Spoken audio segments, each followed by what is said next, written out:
ሰላም እንዴት ናችሁ? 9 ሰብስክራይበር ደርሻለሁ። አመሰግናለሁ። ዛሬ የምናወራው ስለ ማርኬቲንግ ነው።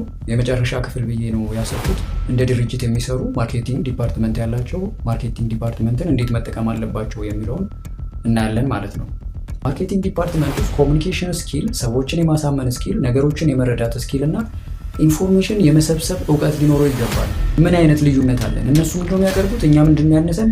እነሱ ከስተመር እንዴት አገኙ? እኛ ከስተመር እንዴት አጣን? የድርጅቱን ፕሮዳክት የድርጅቱን ሰርቪስ እንዴት ነው ፕሮሞት የሚያደርገው? ለማን ነው ፕሮሞት የሚያደርገው? አንድ ማርኬቲንግ ዲፓርትመንት ውስጥ ተቀጥሮ እየሰራ ያለ ሰው እነዚህን ግዴታ ማወቅ አለበት። ሰርች ኢንጂን ኦፕቲማይዜሽናችን እንዴት አለት? ቤስት ቶፕ 5 ቤስት ቶፕ 3 ብሎ ከጻፈ እዛ ውስጥ መግባት ይችለናል ወይ? ሰርች ኢንጂን ኦፕቲማይዜሽን ምን እንደሆነ ተረድቶት አፕላይ እያደረገ ነው? ማርኬቲንግ ዲፓርትመንት ማለት ድርጅቱን የሚያንቀሳቅስ ነው። ሌሎች እንዴት ነው የድርጅቱን ፕሮፋይል የሚይዙት? ስለዚህ አንድ ድርጅት ማርኬቲንግ ዲፓርትመንት ውስጥ ያለ ሰራተኛ ሊኖረው የሚገቡት ዋና